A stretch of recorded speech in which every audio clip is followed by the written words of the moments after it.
Hi, I'm Nick Wright. We're here in my railroad. It's the Wright Railway in San Bruno, California, in my backyard.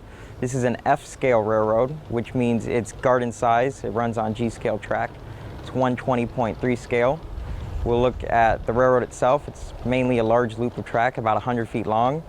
We'll look at some of the techniques I used for modeling, my modeling inspiration, and how I got to this point so far in model railroading. My railroad here is not as big as some of the other railroads featured, so we're going to also show some of the other aspects to model railroading and garden railroading to show that you can do stuff with smaller space as well. One of the main aspects in garden railroading is the maintenance, and one of the big maintenance things is the track. And a lot of times when track is outside, it can settle and shift places, which you don't want. So our track here, it's laid on all pressure treated wood, and it is nailed down to it. And that helps keep the track from settling and stay in line. So as you can see here, like the switches, you can kind of see the edge of the board here. The track is either on pressure treated 2x4s or pressure treated plywood. That helps keep the track stay straight. It keeps it from bowing. It also keeps it from settling up and down. That helps keep the railroad level and helps the trains run smoothly. So all my trains here are either running on track power, which is through a transformer, or live steam. So for everything track power, in order to have that reliably, all the rail is soldered together. However, because rail expands and contracts, we have some spots like this where we have wired jumpers where the rail is not soldered. We do the jumpers in curves because that is where the track is most likely to expand and contract due to the heat. This is an LGB track cleaning locomotive. So for anyone in G-scale who's running track power, you should get yourself one of these. What it basically does is the back half is a regular locomotive, has extra contacts, so even on really dirty track this will still run no problem. But on the front, these front wheels actually have like a Bright Boy abrasive pad, and these turn opposite the direction of travel. So as this is running around your railroad, it actually cleans your track for you. And any G-scale railroad, especially with tunnels, this thing saves lives. It is the easiest way to clean track, which in G-scale is really nice because you don't have to get on your hands and knees. All right, this is the transformer that we use. It's made by MRC. It's called a Power G. It's specifically made for large-scale trains. It goes up to 22 volts, which is higher than all smaller scales. You would not want to use this in HO or anything like that. It's kind of cool because it has a nice big throttle handle. It also has overload protection in case you short out, which is good as well. So these three engines here are, besides the one engine that's running, these are the other three active locomotives on the Wright Railway. These are engines 1, 2, and 3. The first engine here, this is a 2-truck Heisler locomotive. It was made by Bachmann, is electric. I modified it slightly from its original state by adding a cow catcher. I got the idea from, I had a book on the Hetch Hetchy Railroad, and it showed pictures of their Shea locomotive number 6, which was delivered with a cow catcher on it for road service. So I converted this engine with a cow catcher to kind of give it a road service look, even though it's a geared engine. So I use this as more of a road engine instead of like a switching locomotive. The second engine here, this is one of Bachmann's 3-truck Sheas. You will notice it is missing a smokestack. The reason is I only have one straight stack that these two locomotives share. All the locomotives here are basically coal burning, so they all have straight stacks, and unfortunately I'm one short, and Bachmann is sold out on parts. Both of these engines I've painted silver smoke box fronts on them. That was something the Pickering Lumber Company did, which ran out of Standard, California. I kind of take a lot of modeling influence from some of the short lines in the Sierra. I kind of like the look of those locomotives and kind of the roughness of them. The third locomotive here, this is an AccuCraft Climax. It's actually a live steam locomotive. It runs on butane, and we'll show that running later. All right, so this bridge here, it was actually built from plans that were included in Garden Railroader magazine. It is actually made of old growth California redwood. All the wood was cut by my uncle who owned a furniture shop.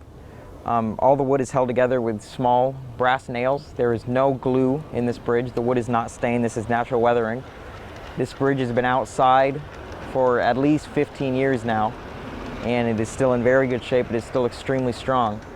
California redwood is very good, so it has held up very well over time, and it's picked up a very nice natural weathering effect.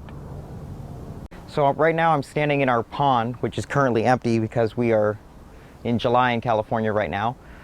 This serves as natural drainage for our backyard. The bridge we saw earlier water from the whole dead lawn, but water from all of that flows under there, would fill this pond up for drainage. At one time this worked as a waterfall. Water would flow down this into the pond here. The pond is made of concrete, which this was basically a big dirt hole.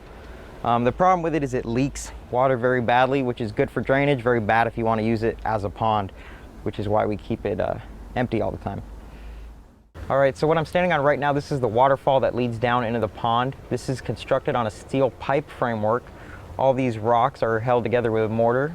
They are rocks that have been collected from all over the state of California, from different family vacations and stuff like that, to make a very unique pattern. All the rock work we've done here is constructed in a very similar method to how it would have been done in plaster on a smaller scale. However, instead of using plaster, we've used mortar instead. So what's been done is we take aluminum foil and crumple it up, which you can actually still see some of the aluminum foil right here. The aluminum foil is crumpled up to make it look like rock, and then it is set down on top of sand. You want to set it down on top of sand because when you pour the mortar on top of it, the mortar is so heavy that if you have it on top of anything hard, the weight of the mortar will just flatten all your rock texture out. So when you pour the mortar on top of the aluminum foil rock texture, you give it 3 days or so to dry, and you'll get these nice rock textures in it. In this case here, we still left some of the aluminum foil. It kind of gives it a look of like silver to it, like silver veins or stuff, just to kind of make it more interesting.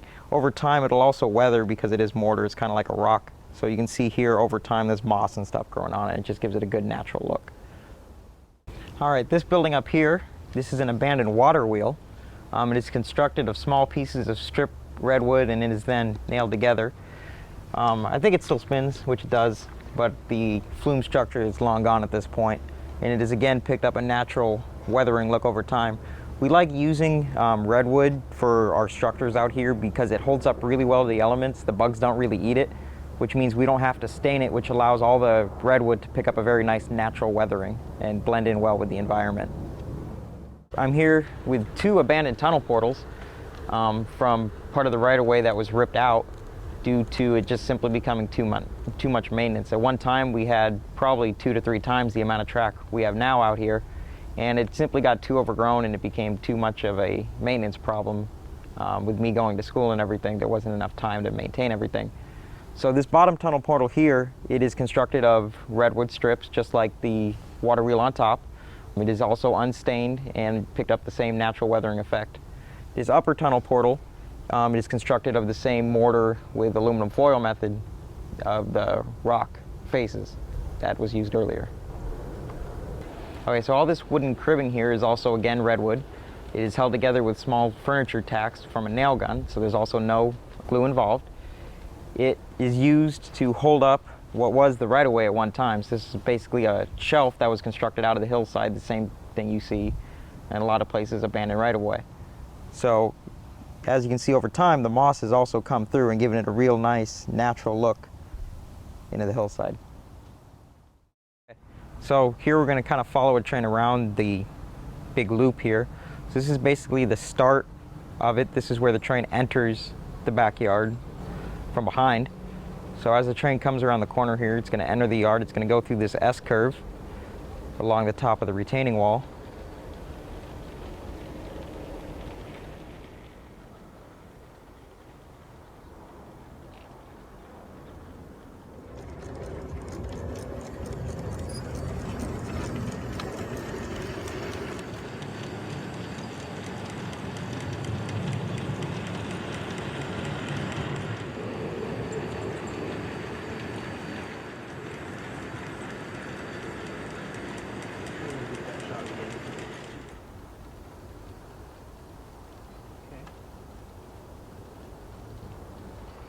So from this point, the train comes to the end of the yard. At that point, it makes a left turn here. It goes behind the hot tub and goes to the back of the yard.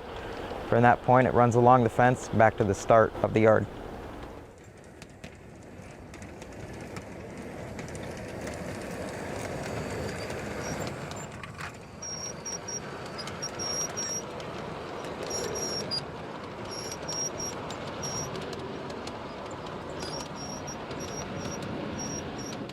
So when the train goes behind the hot tub, it comes and runs down the back side of the yard here. This is what it looks like when it runs down that.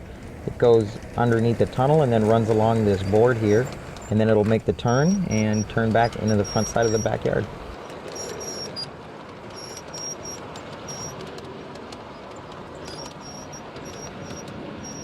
I first got started in model railroading when my dad bought me a train set the very first day I was born, and it was a G-scale train set.